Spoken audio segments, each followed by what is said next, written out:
దేవుని వాక్యం ఎలాగో తెలియజేస్తున్నది. దేవునికి స్తోత్రం.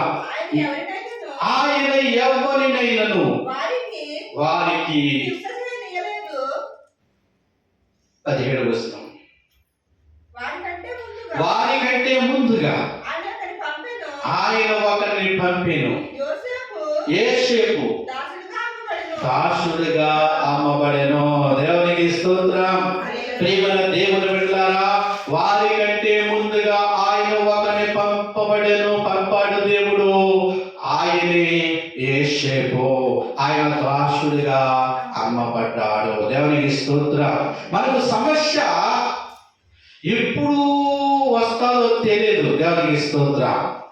కానీ దేవుడికి మాత్రము సమస్య ఎప్పుడు వస్తుందో తెలుసు. దేవునికి స్తోత్రం. అందుకని యాకోబు యొక్క సంతానములకు ప్రియమైన దేవుని బిడ్డలారా, ఆహారమనే కొరత ఎప్పుడు ఏర్పడుతుందో, దేశంలో ఎప్పుడు కరువు వస్తుందో భవిష్యత్తు ఎరిగిన వాడు కనుక ఆ కరువు అనే సమస్య ఆయన యొక్క సంతానానికి రాబోతున్నది కనుక ఆ యాకోబు సంతానంలో ఒక్కడైనటువంటి యోసేపును వారికంటే ముందుగా ఐగుప్తు దేశానికి దాసుడిగా అమ్మబడేటట్లు చేశారు. దేవునికి స్తోత్రం. అదే దావీదు అంటాడు, నా దేవుడు కీడు వెనుక మేలు దాగి ఉంచారు. దేవునికి స్తోత్రం. ప్రేమ దేవులారా, మరి ఆ కుమారుని యోసేపును సొంత అన్నలే ప్రియమైన దేవులారా ఆయన సుత కొట్టి బావులో పడవేసి మళ్ళా బావులో తీసి ఆయన ఇస్మాయిలుకు అప్పవేస్తారు. దేవునికి స్తోత్రం.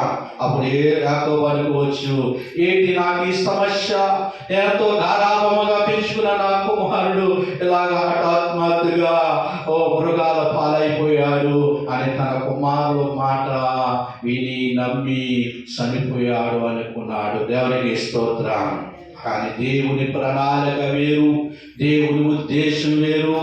ప్రేమ దేశంలో భయంకరమైన కరువు రాబోతున్నది. ఆ కరువు కాలములో యాకోబు సంతానానికి ఆహారం ఉండదు కనుక దేవుడు ఆ సమస్యను పరిష్కరించడానికి ఆయన కుమారుడు ఒక్కడైనటువంటి యోసేపును వారికంటే ముందుగా ఆ విధముగా ఐగుప్తుకు వెళ్ళేటట్లుగా, ఐగుప్తులో బానిసగా అమ్మబడేటట్లుగా, చెరసాలలో వేయబడేటట్లుగా, చెరసాలలో ఉన్న ఆయనను రాజు కల ఇచ్చి చెరసాలలో బయటికి రప్పించి ఐగుప్తు సింహాసనం మీద దేవుడు కూర్చోబెట్టాడు. దేవునికి స్తోత్రం. హల్లెలూయా. ప్రేమల దేవులారా, చూసారా ప్రేమల దేవులారా, సమస్య మనకి ఎప్పుడు వస్తుందో మనకి తెలియదు. అది దేవుడు భవిష్యత్తు తెలియని వాడు కనుక ఆ సమస్యను పరిష్కరించడానికి దేవుడు ముందుగా వారికంటే వారిని ముందుగా పంపబడ్డాడు. ఆయనే యేసు. ఆ విధముగా ప్రియమైన దేవుని బిడ్డలారా, దేశంలో కరువు వచ్చినప్పుడు ప్రియమైన దేవుని బిడ్డలారా, యాకోబు సంతానానికి ఏ విధమైన కరువు లేకుండా సమృద్ధిగా పోషించబడేటట్లుగా దేవుడు ముందుగానే ఆయన కుమారులు ఒకరిని ఏర్పాటు చేశాడు. దేవునికి స్తోత్రం. అలాగే ప్రియమైన దేవుని బిడ్డలారా, హామాను రూపంలో ప్రియమైన దేవుని బిడ్డలారా, ఈ ఇశ్రాయేలు ప్రజలు యూదులందరికీ ఈ మొద్దుకేయును ఒకే దినమున చంపబడాలనేటువంటి సమస్య వచ్చింది. దేవునికి స్తోత్రం.